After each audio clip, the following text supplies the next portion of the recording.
about what I call the global technology race and the position of individual countries in the global technology race. I will also talk about the framework of the different sources of growth and development, which help, I think, relate bits and pieces of what we may be familiar with, like education, like investment, like knowledge flows, into a broader perspective. And then,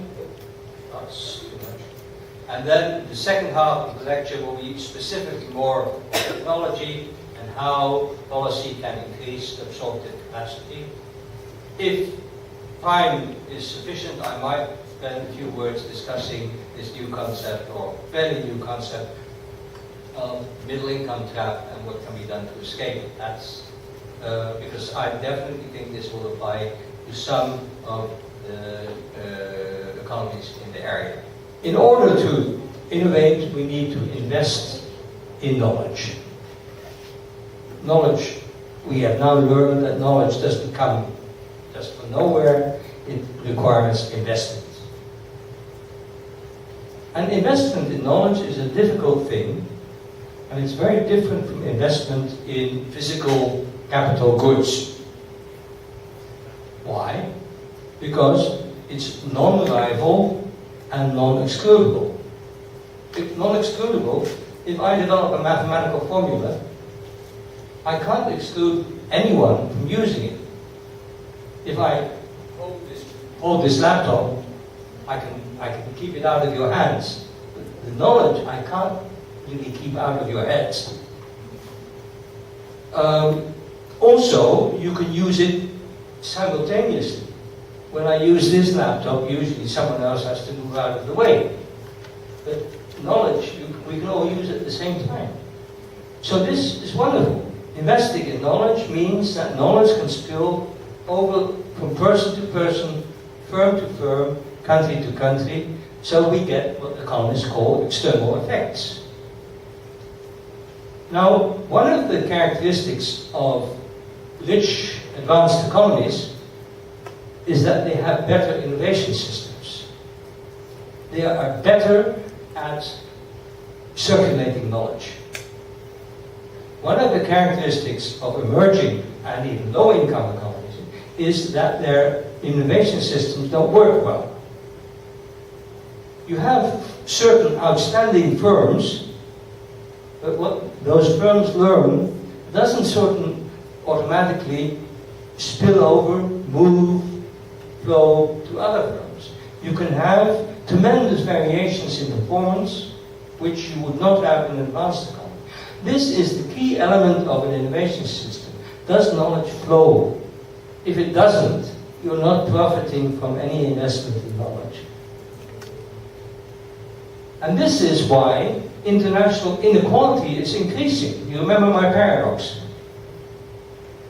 The rich countries, on average, are moving ahead. The poor countries are falling behind. Why? Because rich countries, simplifying, sorry for that, have better innovation systems. Not only do they invest much more in knowledge, money-wise, I have statistics, but we won't have time to show them, much higher investment in R&D, but whatever is invested is much more productive. So this creates an increasing gap between the richer and the poorer countries. But we also spoke of the paradox, you will remember, that some countries at the bottom of the scale can tap into this knowledge and rush up the ladder and change their position. Why is this? Well, this is the other side. On the one hand, let me see if I have the bullet here. So, advanced economies profit more from investment in knowledge. Also, productive knowledge primarily takes place in elite countries. But you also have international diffusion of knowledge. As I said, you can't stop knowledge moving into heads. Knowledge flows, as hopefully it does today. So that countries which are technologically backward but succeed in understanding the knowledge, absorbing the knowledge, can get this very rapid upward movement. So it works in two directions. On the one hand, the richer countries tend to grow more rapidly than the poorer countries, increasing divergence. On the other hand, countries sort of move up the scale if they absorb the knowledge. But absorbing knowledge is not easy.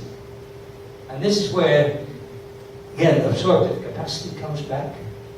The key element in whether or not you can use the knowledge depends on how much knowledge you already have.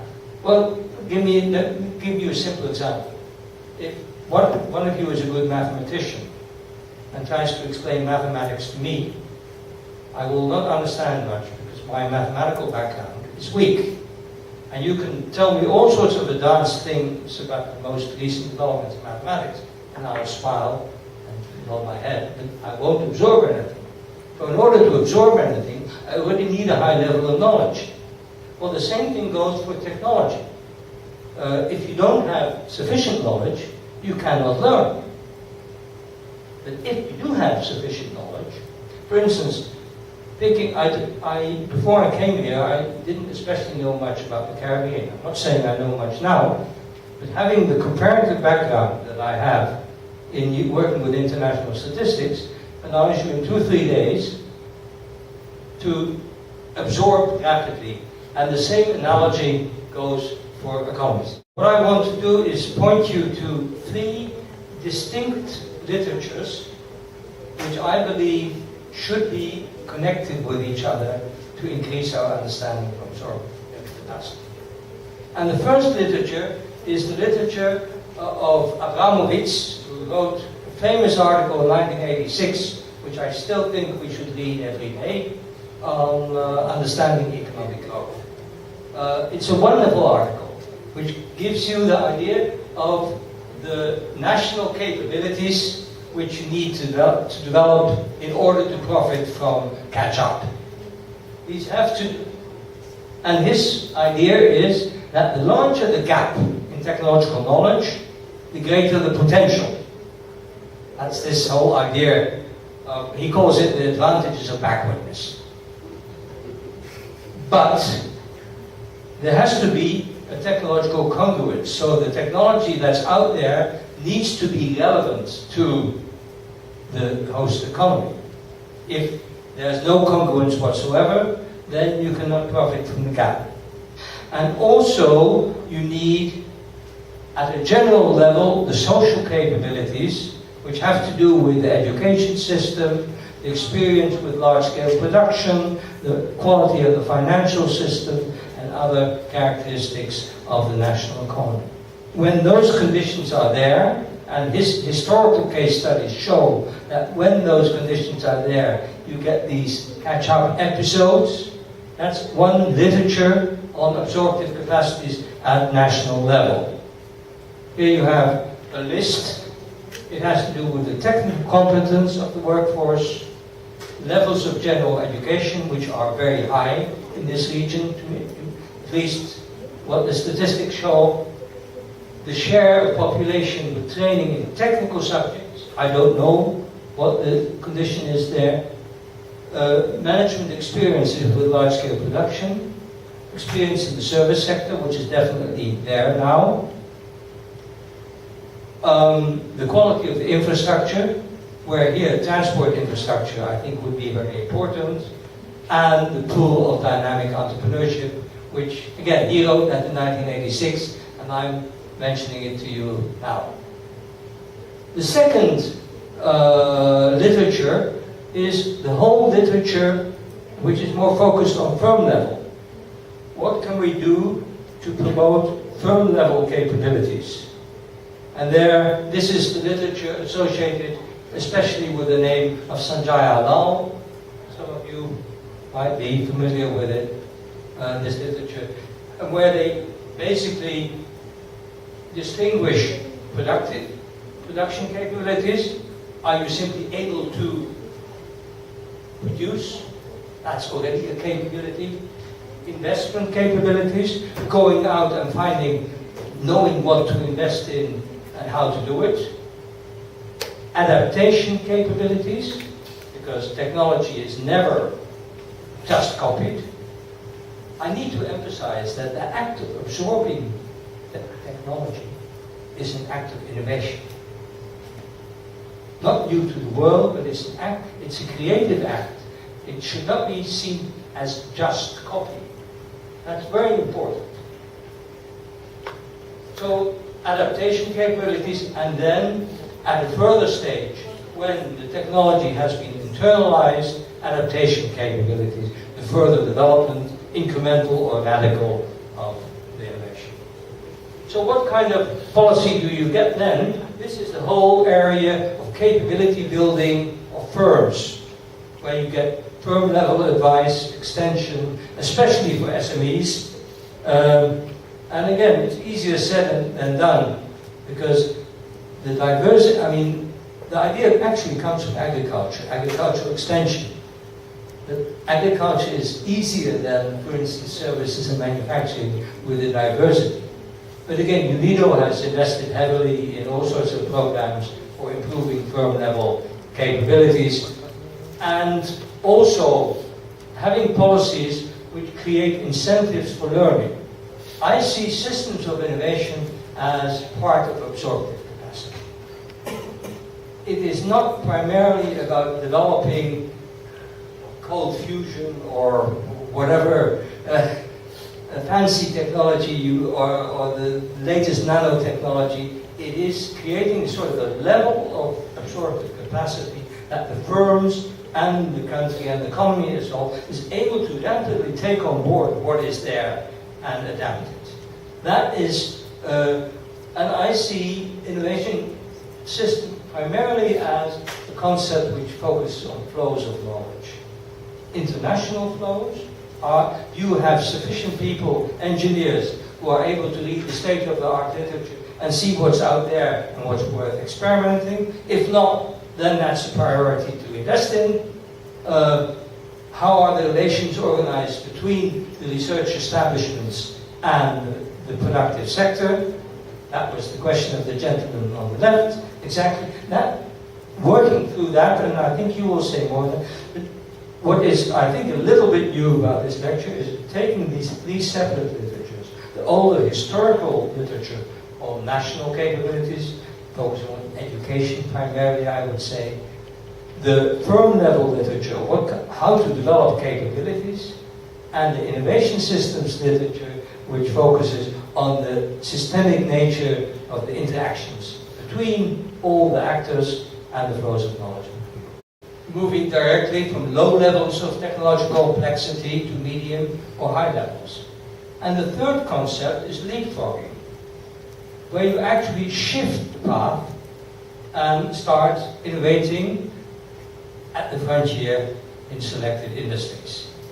Now, this relates immediately to your question, I think, because many countries in Latin America and also in Asia are awfully scared of what is called the middle income trap. They have fairly high levels of GDP per capita, which goes for several of the countries in the region, not all, but several. They're not poorest developing countries, they're medium to high level countries, which probably also means that their wage levels are no longer the lowest compared to the competitors. Now, what this means is that the chances of investing in labor-intensive technology, you simply can't compete with China now. China is also becoming too expensive, and labor is actually, as we speak, moving to Cambodia, moving to Vietnam, moving to Burma, Bangladesh, in textiles, as we know from the recent news. So you can't compete with that.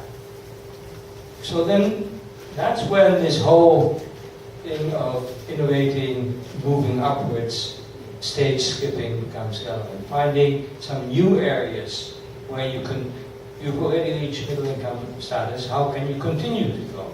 Well, that is where Korea has been successful. It graduated from a middle-income country to a high-income country by continuing to innovate. And China is extremely aware of this challenge, so they actually copied everything that they could. You know what happens if you invest as a foreign firm in China, within a year you will find that in the next region you have a firm which is producing exactly your product without paying you anything for it. That's something of a problem. Only now that China's firms are starting to invest in R&D themselves, now they are developing an interest in IPR. At lower levels, you don't want to have IPRs, you want to steal. And that's what they did. And that's what the Japanese did. Copy and steal, try not to pay the full price. I'm exaggerating a little, as usual.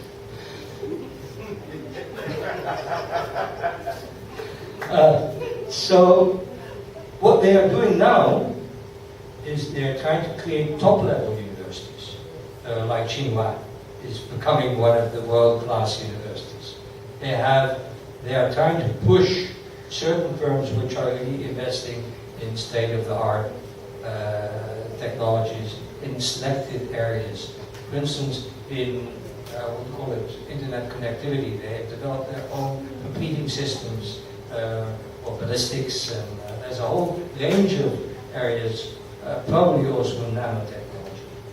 Now, what this Korean professor advises, that if you try to do that, first of all, you need an even higher level of capabilities than to absorb. So, you can only do this when you've already absorbed a lot. That's one. And second, you should try to select areas where the change in technology is most rapid. That's interesting. Why? Because in areas where the change is most rapid, the incumbents, you know the term incumbents, the established firms, will not have an advantage. Think of IBM missing out on laptops. Where in IT the change is so rapid that next year you'll find that Google has missed out on the next opportunity, because the cycle of change is so short that even if you're big and powerful, if you're like Nokia, the famous phone company, is I think almost disappearing because they did catch on to the latest generation of technologies. Well, what's the disadvantage for the incumbent is an opportunity for a newcomer. So what he advises that if you have reached a sufficiently high level of capabilities, to focus on the short cycle technologies, and actually, if you're interested, measure this by the length of citations. How long ago, how old are the citations in the patent? If they are very old, then it's a technology which is changing only slowly. But in the areas where change is most rapid, the duration of a citation will be a very short one. So this is all about escaping the middle income trap. Thank you for the question. No problem, but I have a follow-up. Oh. So if we look at the types of catch-up, and based on your explanation, of course, then looking at the use of technology as well, I mean, if we are to stimulate growth and competitiveness for this region, I guess I would like you then to apply the same concept based on the research that you've done. Or, I know it's somewhat limited, but still, if you could apply that to this region now in terms of what would be your recommendations of how we would be able to stimulate growth given the different types to advance forward or to be more competitive. I know it's a... Yeah. Well, this is where I'm going to disappoint, because I'm really not a specialist on this region. What I can do is give you this very broad comparative perspective, and I really think that you should be less respectful of outside advice. And I think it's not a good sign to ask people to tell you what to do. I remember a student asking me to say, what should I do for my PhD? I said, don't do it. Because you have so much more knowledge. And take these concepts and say, can we identify promising niches? What firms do we have that seem to be doing well? What can we do to nurture them? I really don't know enough to tell you that from outside. I can tell you that there are a few techniques, if I still may, that are proposed by some people. There's a guy called Justin Yifu Lin, who was the former vice president of the World Bank. And he has this paper on so-called structural economics, where he says, well, look at your sector structure. I showed you a simple sector structure, but you can make it more. Compare your sector structure with an economy with similar kinds of endowments and conditions, but with a higher level of development, which represents where you might be in 10 years. And then focus on what you would need to go from your structure to the future structure. Then assess the capabilities of your firms. Which firms would be able to take you from A to B? If those firms are lacking, try to attract specific types of foreign investment which will change the structure in this desired direction. Strangely enough, this former communist economy of China really actively solicited foreign direct investment in order to change its sector structure and penetrate on foreign markets. Almost all of that export drive was originally foreign direct investment driven. And it's only now that Chinese firms are catching on to this. So, again, I can't specifically, I don't want to tell you that I lack the knowledge. I think you know more. But this is one way of looking at it, and the other way is, again, this advice of Danny Roderick, who looked at Latin American economies, had this beautiful article called Economic Development as Self-Discovery, 2003. Economic Development as Self-Discovery. It is not so much making a blueprint. So, again, the different people disagree. Roderick says, don't try to plan a future structure, but try to find firms which are doing something, have a productive niche where they're already competitive, and try to expand those things in a more experimental way. So you should know who are the promising newcomers who are doing new things and areas, and then try to find policies which build on that. In your first set of graphs, where you showed the countries that really took off, including those which had promised to, but didn't, it struck me without being able to do all of the research, that those which didn't had rapidly increasing social programs, whereas those that did not focus on as much on their social safety nets. I don't know, and I guess it's related to the very first question about policy and governance. I don't know if that is true, because I don't know the structure of all of the countries, but it seems that that is a factor, because it impacts productivity. This is a dangerous question. I sympathize with what you say, in that, of course, all of us dream of social protection and a decent life for people who are poor. But the too early, too rapid expansion of the social, well, that was Peronism. Fairness was actually a populist movement trying to redistribute, or again, I mean, we can think of other examples in Latin America, where the focus on addressing poverty immediately rather than creating an economic dynamic, well, the balance is not struck right. As I say, dangerous subject. Also a subject with hugely differing differences of opinion, because we actually have in our institute a merger between the former UNU merit focusing on innovation and the School of Governance focusing on social protection. I don't know if Howard told you about the merger in the introduction. Finding that balance is really delicate, because I believe that a single focus on social protection in the long run might undermine your productive potential. And what you do see in the Asian economies is that they really exploited their labor rather ruthlessly. But you do see that in China, 600 million people were lifted out of poverty, not through social protection, but through creation of productive employment.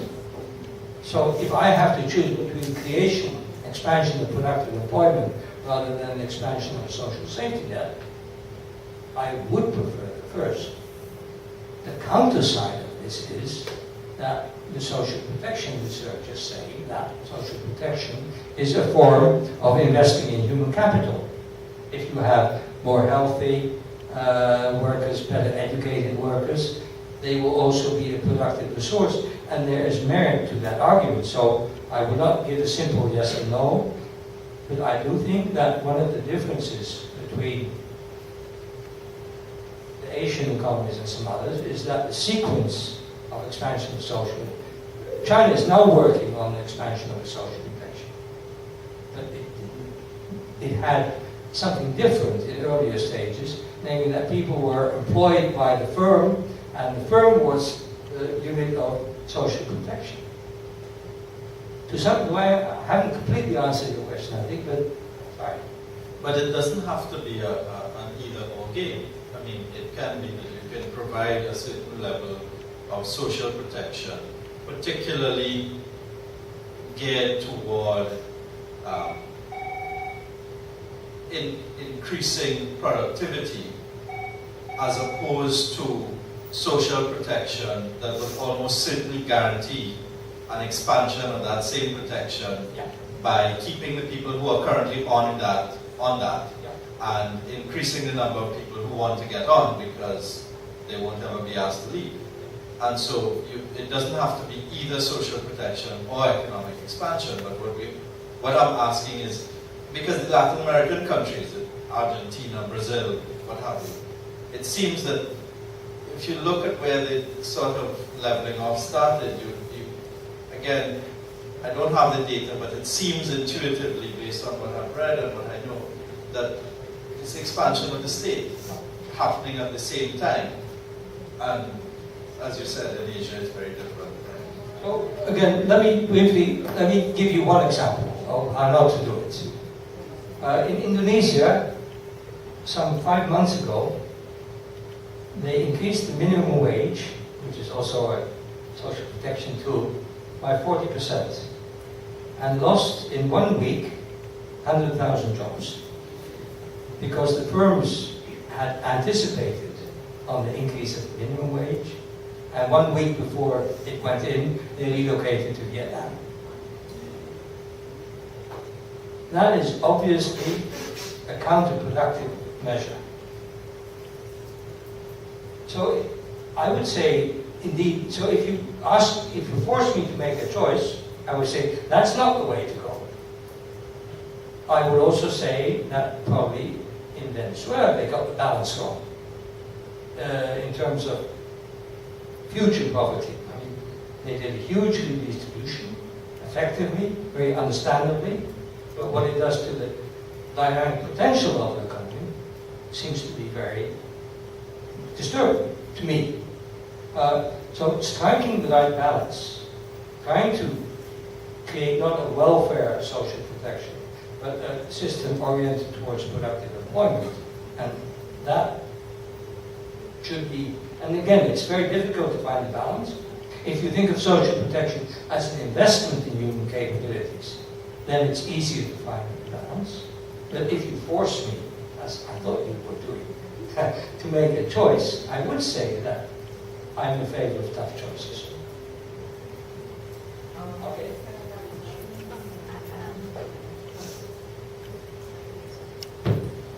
Good morning, everyone. Listening to the question about social protection, is it really a case where the private sector should be incentivized rather than looking at, say, social protection measures? I mean, just for an example, providing incentives for every individual that is employed, some kind of tax incentive, rather than having persons outside of the labor force? Let me be a little hesitant because you're taking me out of our area of expertise, and I don't want to be too general. But the whole debate about entrepreneurship, promotion, creating new kinds of productive employment, using remittances, which are so important in this region, not for consumptive purposes, but relocating them to investment purposes, perhaps teaching people how to use those opportunities, would be, to me, a good way of social protection. So I think that's exactly what you're pointing at. And again, I don't want to deep in the whole area. That's really not the topic of my lecture. Yes. Yeah, I just want to come back to this workshop is entitled Design and Evaluation of Innovation System. I feel that a myth has been dispelled for me, and correct me if I'm mistaken in what I understand. From Fred, what he said yesterday, innovation system exists in every economy. It's there. It is whether it is working well, it is whether there are parts of it that are working well, parts of it are not. And so that really the challenge is not about trying to create something that is called an innovation system, but really identifying what you say Roderick calls the binding constraints to allowing the economy to take over, the binding constraints that prevents the innovation system from really doing what it needs to do. And that really is where we need to place our minds. Am I correct? So that when I see people kind of try to draw these fancy diagrams with all these things and tell me, okay, is that what we should be doing, or is it what my new understanding is that we should be doing? I think, or a combination of both. I will go to one slide, and I think this is, again, a very good question. That one we don't need. And because of time, this is actually the last question, because we then need to hand over to Carl. Here I made a list of the kind of more practical policy tools that we have. We have R&D subsidies, R&D tax policies, and that is something you can design. You have cluster policies, which try to improve the agglomeration effects by bringing more firms together in close proximity. You have also regional policies. You have this discussion about incubators. You have what I'll be talking about later today, educational policies as an instrument of innovation. You have public procurement as a way of, I mean, again, if you want something practical, if you find some firm is doing something new and dynamic, public procurement could be a way of supporting it if the international rules allow you. FDI policies, trying to get more out of your FDI. And there's a whole set of tools that you can do that. Discussions about subcontracting, etc. Investment incentives for small and medium-sized firms. Trade policy. The industrial policies in the broader sense, what kind of structural change you have in mind. So these are the policies, and policies, indeed, there is an element of design. You have to say, I'm going to do this, I'm going to allocate so much funds, etc. But you make a very good point that actually there's always some kind of innovation system functioning better or worse. And what we have to do is not start from scratch and make a system, but understand the system, identify its weaknesses, and strengthen. And the disadvantage of such lists is that they're about specific policies. The nice thing about this concept of system is that you look at more at the relationships and where are the problems in the relationships and how can we improve on this. So yes, I agree with the way you formulated it. So just to clarify what you've just said to me and tell me if I'm understanding. Because all of these policies that you've identified, they are not new to us. I mean, we engage in these kinds of policies, par for the course. But to put all of these together and put it under the head of innovation policy suggests to me it is about aligning these sets of or subset of policies in a way that will allow your economy that will allow the productivity of your economy to really be freed up to kind of surge forward. This is like how you align these things. This is a perfect formulation. Yeah. And I think I want to close on this. Link it up with the economic growth theory. Too often we discuss innovation as a topic in itself, and we are interested in innovative performance. We're not. We're interested in economic dynamics. Look at the sector structure, employment change, growth of the economy, and try to see what kind of innovation you need to support that. Then use these various tools in interaction, and Michiko will say more about that. Try to do that, but link it up with the change in productive capacity. I think that's the most important note to end a very nice discussion this morning. Thank you very much.